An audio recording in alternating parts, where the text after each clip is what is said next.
One of the most popular and well-known artists of all time, Tupac's discography is full of some great albums that some might struggle to rank from worst to best, but there's also some garbage that was released after he passed away that's much easier to rank. So today I've decided to rank every Tupac album from worst to best while also giving you the best and worst songs from each album. Ladies and gentlemen, without further ado, let's get started. Executively produced by Eminem himself, Loyal to the Game is a prime example of how to not release a posthumous album. I've talked about this album on the channel before, but just to sum it up to you guys who are new, this album is a fucking mess. These songs were recorded in the 90s and were vocally mixed and manipulated to fit the 2000 style of hip-hop. Pac's vocals were also chopped and manipulated to make him say things he didn't actually say on this album, which is most evident on the title track, Loyal to the Game. It's sort of like a precursor to the laziness we're seeing nowadays with artists using AI on their songs. It's absolutely lazy, it's disgusting, and it's inexcusable. The fact that Eminem had to practically beg Tupac's mom to make this album, and this is the result that we got, it is an absolute stain on Tupac's legacy. The best song on this album is Ghetto Gospel. I had to pick a best, and this song is listenable. The worst song on this album is Soldier Like Me. I had to pick a worst, and this song is pretty skippable.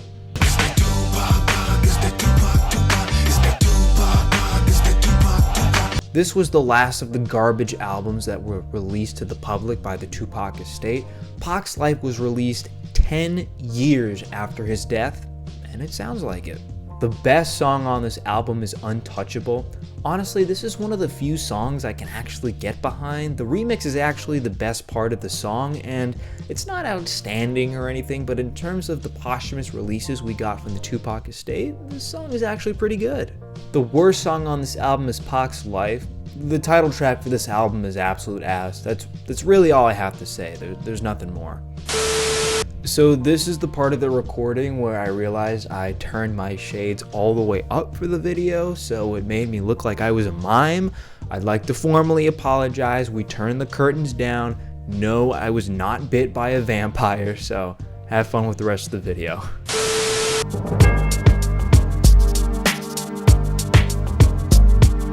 This album suffers what a lot of posthumous albums face, not only the length, but the amount of ass that's in here. This project feels like a bunch of Tupac songs and verses slapped together with some added features and released just for the sake of being released. Just look at this track list and how many features are on it. This is a 29 track album. The pure amount of bloat, if you can even call it that, makes this album unappealing. The best song on this album is Letter to My Unborn, one of the rare songs that released posthumously that actually has really high quality to it. This song sees Tupac writing to his fictitious unborn child, talking about his fears, his emotions, his background, and his family history.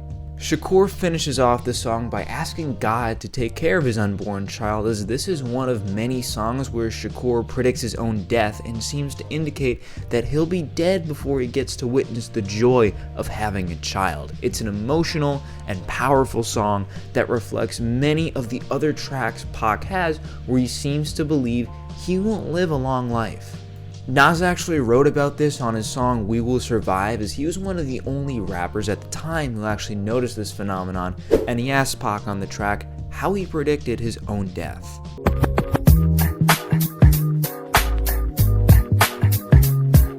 This is the part of the list where the albums actually start to increase in quality dramatically, but it's still not up to par with what Tupac released while he was still with us. This was the first posthumous album released where Tupac had zero involvement, as the 7 Day Theory was released a couple months after Pac passed away, but it was completely finished by that point.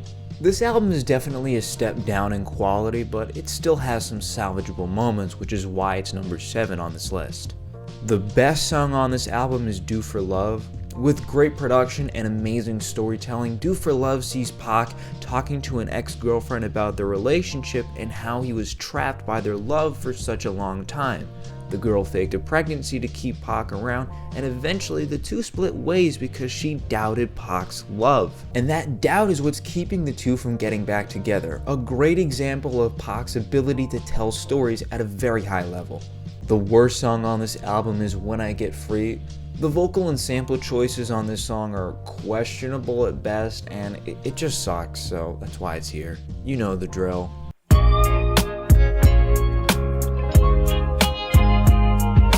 Honestly speaking, this album has the most replay value for me out of all of the posthumous releases in Tupac's catalog. It's still not a good album and mostly features remixes and verses that, weren't supposed to be released, but the songs do have replay value in them and they actually make my rotation.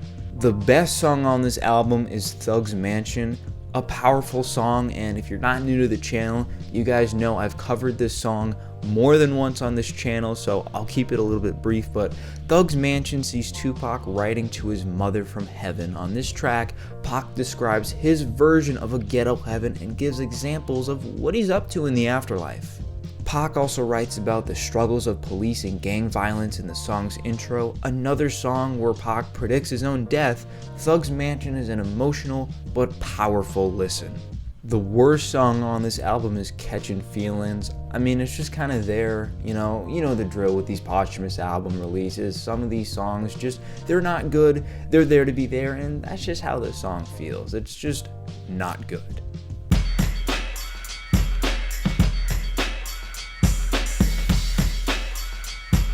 A mirror of hip-hop's culture in the 90s, Tupacalypse Now shows us another raw and emotional Tupac as he showcases his lyricism and storytelling ability. It's the beginning of a legendary run. The best song on this album is Brenda's Got a Baby, a classic record and a fantastic example of storytelling at its finest. This song has inspired so many tracks over the years, and if you haven't already given this song a spin, I highly recommend it. The worst song on this album is Trapped. Honestly, there really aren't a lot of low quality songs on this album, but for some reason, this one always stood out to me. I was never really a huge fan of it.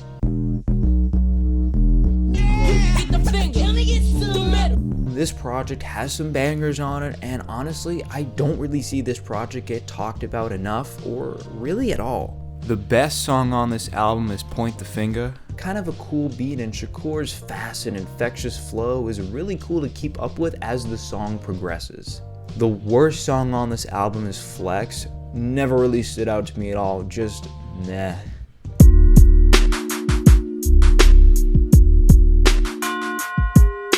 Released a few months after his passing, Pac's fifth album was released under the stage name Machiavelli. It was recorded and finished during the first 7 days of August. The pure and raw emotion and anger displayed on this album is just simply unmatched, and it's just a fantastic listen from top to bottom, and I highly recommend it if you haven't already listened. The best song on this album is Me and My Girlfriend, a classic record with a similar concept to Nas's I Gave You Power. Me and My Girlfriend is just a banger of a track, and it has a very clever metaphorical meaning. Like I said, this album is a great listen from top to bottom, so I couldn't really choose a worse song for this category.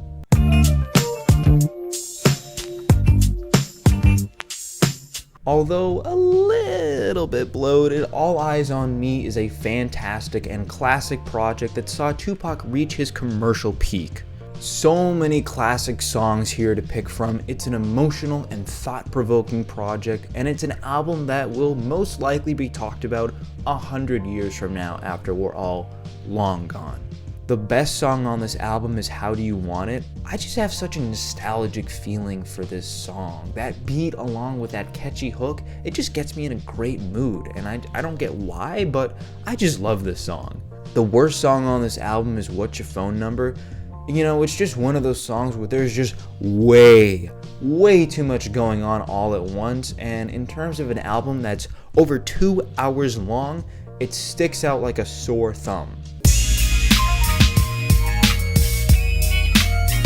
My personal favorite Tupac album, Me Against the World, was so popular during its heyday that it went #1 while Shakur was in prison.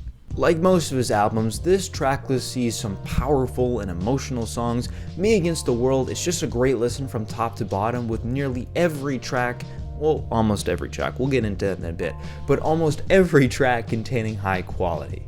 The best song on this album is Lord Knows. With a hard-hitting beat and powerful lyrics, Lord Knows is a great listen that actually sees Pac dive into his depression a little bit. From drug and alcohol abuse to seeing his friends around him pass away, Tupac delivers a strong and powerful message about his emotional state that I sometimes forget when I listen because of how amazing the song production is. The worst song on this album is Heavy in the Game. The background vocals are conflicting with the chorus, and it's just all annoying to tie in at once. Give it a listen for yourself and you'll understand what I'm saying. It's just a massive skip for me.